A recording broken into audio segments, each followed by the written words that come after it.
आज कोई कहता है मैं गरीब का बेटा हूं और 10 लाख का सूट पहन के बड़े इंडस्ट्रियलिस्ट की सिर्फ सेवा करता है तो उससे भला नहीं होगा। कहां पैदा हुए वो जरूरी नहीं है, आपके मन की मंशा क्या है, देशवासी को उससे फर्क पड़ता है। पहले कहा बाप बेटी ने बहुत लूटा, फिर बाप के साथ भी सरकार बनाई, बेटी के साथ भी बनाई, और जब देश में दिक्कत लगी चुनाव जीतने में तो बिना तलाक बोले तलाक भी कर दिया। सर मैं हिंदू हूं, मैं मेरे कुल देवता की पूजा करता हूं, मेरी देवी मां की आराधना करता हूं, मोक्ष की प्राप्ति के लिए करता हूं। मैं मतों की राजनीति के लिए मेरे देवी देवता का उपयोग नहीं करता।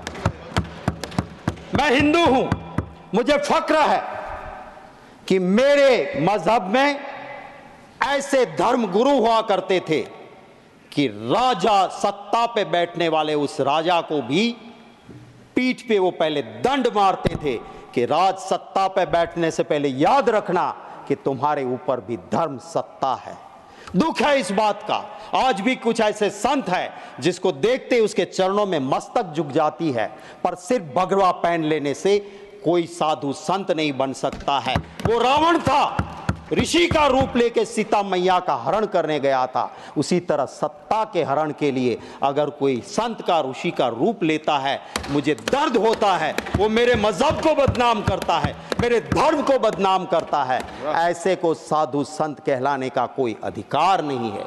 सर दर्द होता है महोदय, दर्द होता है कि जब धर्म की बात को एक पॉलिटिकल इवेंट बनाया जाता है। मेरा हिंदू धर्म वो है, वो एक गरीब के लिए भी कहता है कि मन चंगा कथरोट में गंगा। जाने की जरूरत नहीं, तू गरीब है भाई, तेरा मन साफ है तो तेरी कथरोट में भी मां गंगा है। और जब मां गंगा के पास शास्त्र कहते हैं कोई गलत आदमी जाके स्नान करता है तो मां का प्रकोप भी उठता है और निर्दोष लोगों को जान भी जाती है। मैं सरकार से महोदय आपके जरिए विनती करता हूं, बता दीजिए नाम उनके, कौन कौन वहां पे गए थे, किसकी मृत्यु हुई है। मैं पूरी कांग्रेस का पार्टी की ओर से श्रद्धा सुमन समर्पित करते हुए मांग करता हूं कि पूरी लिस्ट जारी की जाए। दुख हुआ उस वक्त जब मेरे बनासकांठा का एक गरीब परिवार का मालधारी का बेटा कहीं से पता नहीं लग रहा था, वो गंगा स्नान के लिए कुंभ में गया था। परिवार रो रहा था, कह रहा था उस नंबर तो लगता नहीं यूपी ने जो जारी किया है। मैंने मेरे ट्विटर हैंडल से यूपी सरकार को टैग करते हुए ट्वीट किया कि इसकी कहीं से आप छानबीन करो और बताइए। दुख है, मेरा तो ऑफिशियल ट्विटर हैंडल है, सर्च करने पे मेरा नंबर भी मिल जाता है। कोई सरकार के किसी भी अफसर का अभी तक एक मेंबर पार्लियामेंट को फोन नहीं आया कि गुजरात से युवा आया था और इसका हमने ये छानबीन की। राजनाथ सिंह जी भी थे वहां पे मुख्यमंत्री, और भी रहे। मैंने परसों ही यहां पे पूछा, कहा उन्होंने यहां शक्ति सिंह कभी भी वीआईपी के लिए कुंभ में कोई व्यवस्था हम नहीं की थी और कभी भागदड़ दिक्कत नहीं हुई थी। क्यों आप की ऐसे? पूरा कैमरा दिख रहा है, जैसे क्रिकेट में वो चीयर गर्ल्स आते हैं। मुझे दुख होता है, मेरे साधु संत मेरे लिए मेरे दिलो दिमाग में रहते हैं, मैं नमन करता हूं, पर सिर्फ वो कपड़े पहन के किसी वीआईपी को नहलाते हैं क्या? ये अच्छा लगता है? साधु संत का काम है क्या? दर्द होता है उस वक्त पे, और माँ गंगा भी उससे दुखी होती है, ये मैं ज़रूर कहूँगा। मैं ये भी कहूँगा कि महिला सम्मान की बात अभिभाषण में हुई है। अभी अभी ह्यूमन राइट कमीशन ने एक संज्ञान लिया। गुजरात के उस अमरेली में एक बेटी, पाटीदार की बेटी, उसका सरघस निकाला गया, पट्टे से उनको मारा गया। गलती क्या थी उसकी? एक जगह पे छोटे से पगार में वो टाइप का काम करती थी।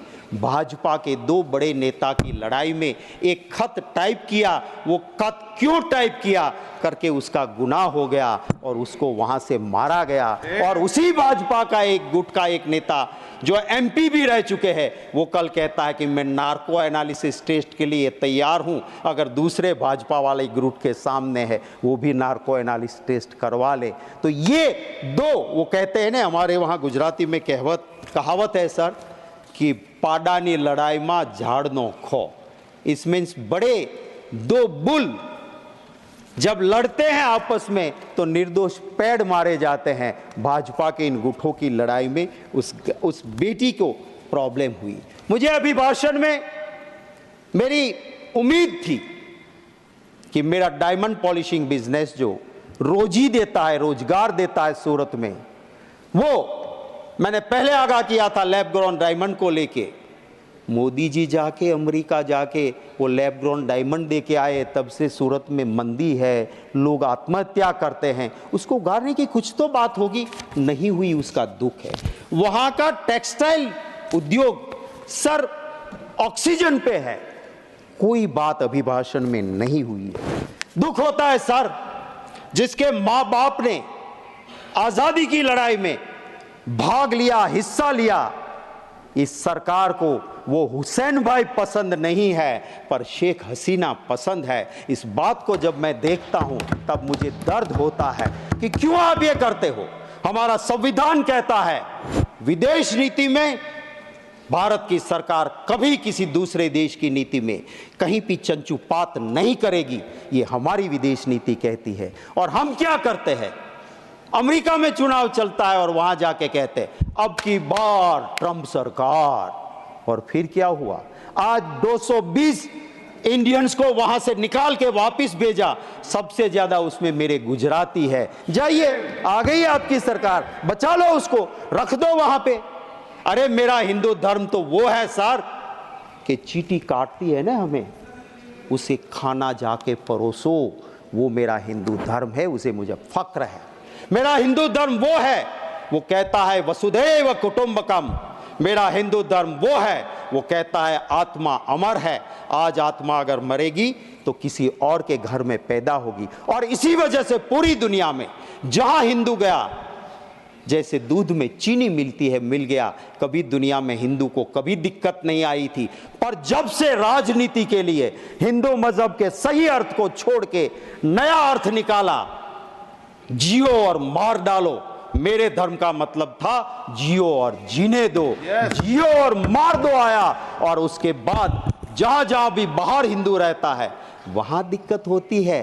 लाल आंख दिखाओ ने जाके, जाओ पास के कंट्री में जहां पे मेरा मंदिर टूटता है, मेरे हिंदू पे अत्याचार होता है, जाइए 36 का सीना लेके, 56 का सीना लेके, बचा लीजिए उसको। आपकी राजनीति की वजह से वहां हिंदू दिक्कत में है, इसको समझना चाहिए। मैं आखिर मेरी मिनट बची है, उसमें एक बात जरूर कहूंगा सर, दिल से भावना होनी चाहिए। गांधी जी गरीब के बेटे नहीं थे, उसके पिता के पास हवेली थी, सबसे बड़े अफसर थे वो नवाब के जूनागढ़ के। गांधी जी खुद बैरिस्टर थे, सूट बूट पहनते थे और जिंदगी भर मौज कर सकते थे। उसने कभी नहीं कहा मैं गरीब का बेटा हूं, पर जब देखा कि मेरे देश की आजादी की जरूरत है तो सूट बूट छोड़ के धोती पहन के आ गए और आधी धोती पहन के इस देश को आजादी दिलाई। वो गरीब का बेटा नहीं था। आज कोई कहता है मैं गरीब का बेटा हूं और 10 लाख का सूट पहन के बड़े इंडस्ट्रियलिस्ट की सिर्फ सेवा करता है तो उससे भला नहीं होगा। कहां पैदा हुए वो जरूरी नहीं है, आपके मन की मंशा क्या है, देशवासी को उससे फर्क पड़ता है। और उसी की मैं उम्मीद जरूर करता हूं। कैसी कैसी बातें होती है सर, मैं आधे मिनट में पूरा कर दूंगा। मैं पूरा बोलिए सर, कैसी बात होती है जब जम्मू कश्मीर में जाते हैं, देश के गृह मंत्री कहते हैं सरकार बना दो हमारी, ईद और मुहर्रम पे मुफ्त में गैस सिलेंडर देंगे। अरे भैया, गुजरात में तो कब से बनाए हुए हैं, दे दो रामनवमी पे, दे दो जन्माष्टमी पे मुफ्त का सिलेंडर, वहां क्यों नहीं देते हो भाई? क्या हमें जरूरत नहीं है? दूसरा कहता है तो कि रेवड़ी बांट रहे हो। तो वोट के लिए आपको कुछ भी करेंगे। जम्मू कश्मीर में पहले कहा बाप बेटी ने बहुत लूटा, फिर बाप के साथ भी सरकार बनाई, बेटी के साथ भी बनाई, और जब देश में दिक्कत लगी चुनाव जीतने में तो बिना तलाक बोले तलाक भी कर दिया। तो ये क्या रीति है राजनीति की? मैं सिर्फ चंद लाइनें जरूर कहूंगा। आज के माहौल को देखते हुए झूठ बिकता है, झूठ बिकता है जुमलों के बाजार में। मुखबिर देशभक्त हो गए, मुखबिर देशभक्त हो गए जुमलों के बाजार में।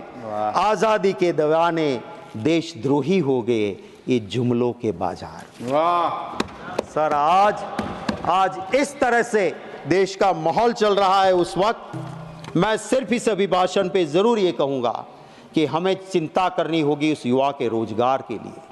उसको रोजगार नहीं मिलेगा, देश में लॉ एंड ऑर्डर नहीं बचेगा। हमें चिंता करनी होगी महंगाई की। उस गरीब के पेट में अगर अन्न नहीं जाएगा, इस देश के लिए बड़े बड़े लोगों की बात हम उद्योगपति के विरोधी नहीं है, पर अगर मेरा ही सवाल था 24 दिसंबर को, और जब अहमदाबाद एयरपोर्ट सरकार के पास था सर, कोई भी इंटरनेशनल या डोमेस्टिक पे जाता था, सालों से 85 रुपया पैसेंजर यूजर्स चार्ज लगता था, सिर्फ 85 रुपीज। 2 साल में आखिर अदानी के पास आने के बाद इंटरनेशनल में 855 रुपये हो गए, 85 to 855, और डोमेस्टिक में 85 रुपये से लेके 580 रुपीज। आप अगर अहमदाबाद से एयरपोर्ट में बैठोगे, डोमेस्टिक में जा रहे हो, क्या स्वर्ग खड़ा कर दिया कि जो 85 रुपया था उसका 580, और इंटरनेशनल में 85 रुपया था उसका 850 रुपये कर दिए आपने। ये जब प्रजा को लूटते हैं आपके दोस्त, तो हम बोलते हैं, हमारे नेता बोलते हैं। यहाँ से कोई कह रहा था जब बोलते बोलते कि आपके नेता को बता देना लोकसभा में। हम, अरे भैया, हमारे वहाँ तो छोटा कार्यकर्ता भी हाथ पकड़ के राहुल गांधी को कह सकते हैं, आप में से कोई भी बता दे, सच बोले और बता दे आपके नेता को, हरेन पंड्या का जो हाल हुआ था वो हाल आपका नहीं होगा, तो मैं राजनीति छोड़ दूंगा। सच सुनने की तैयारी वहाँ नहीं है। यहाँ तो इंटरनल डेमोक्रेसी है साहब, खुल के बोलते हैं, अपनी बात हम रख सकते हैं। इसी तरह से हम यहाँ के राष्ट्रपति जी के अभिभाषण के मुद्दों पे मैं सिर्फ यही कहूँगा कि जनता की बात करें, उसको परिपूर्ण करें। संक्षेप करें जी, मैं कंक्लूड कर दूं सर, स्मार्ट सिटी की बहुत बातें हुई थी, आज के अभिभाषण में वो गुम है। गरीबों के आवाज़ के आंकड़े और सच्चाई काफ़ी दूर है। मैं दिल से धन्यवाद करता हूँ आपका महोदय, और मेरी बात को यहीं पे ख़त्म करता हूँ। Thank you very much. धन्यवाद शक्ति सिंह जी। श्री ए रहीम।